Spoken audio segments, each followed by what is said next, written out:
Ayan guys, ito ako sa loob ng bahay ngayon guys. Medyo nagsisinap-sinap at galing nga kami ng Kabanatuan kahapon. At doon kasi kami nag-New Year. Ayan, guys, nag-aayos ako ng mga kagamitan namin. Ayan, medyo makalat kasi iniwanan namin itong aming tahanan na makalat kasi nga 'di ba? Ayun, dinaos namin ang aming New Year sa Kabanatuan. Ito, medyo sinap ang mga kalat. Mga sinupin, ayan, tinatawag na para maging maayos.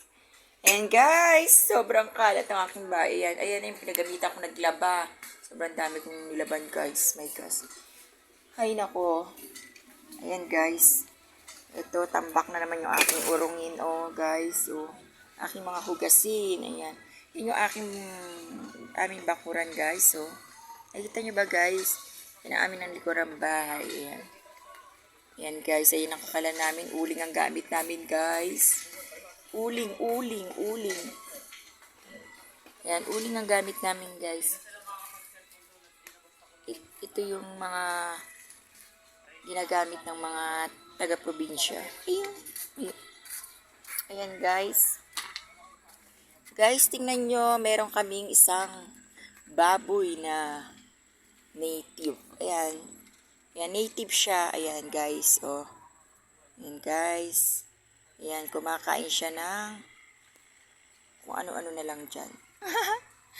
Guys, ayan. Guys, yan yung likuran ng aming bahay, guys. Ayan. Kung natatandaan nyo yung bagyong Pipito, ayan, nabuwal ang aming papaya, guys. Ayan, papaya nalaglag. Ayan, nawala ng bubong. Yung mga kulungan ng mga hayop. Ayan. Hayop. Ayan, guys. Look, guys. So, tingnan nyo, guys, yung aming bayabas na tutuyo. Ayan, kasi sa ulan, araw. Tapos, taghangin dito sa amin, guys. Ayan, guys. Ayan.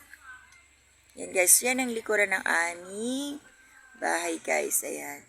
Nakikita nyo ba, guys, ang aming bahay? Ayan. Karamihan dito, papaya, mangga. Ayan. Ayan yung tinatawag na kasuy. Yan.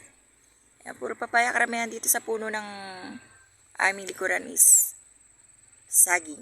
Papaya, mangga, ganyan. Yan. Yan guys. Ayan. Diyan kami nagsusunog ng basura guys.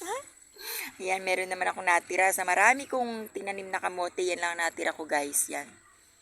Ayan guys. Yan lang natira sa mga tinanim ko. Pero wag kayo punong-puno ng kamutihan dito eh. Bakit yun lang natira? Dahil sa bagyo.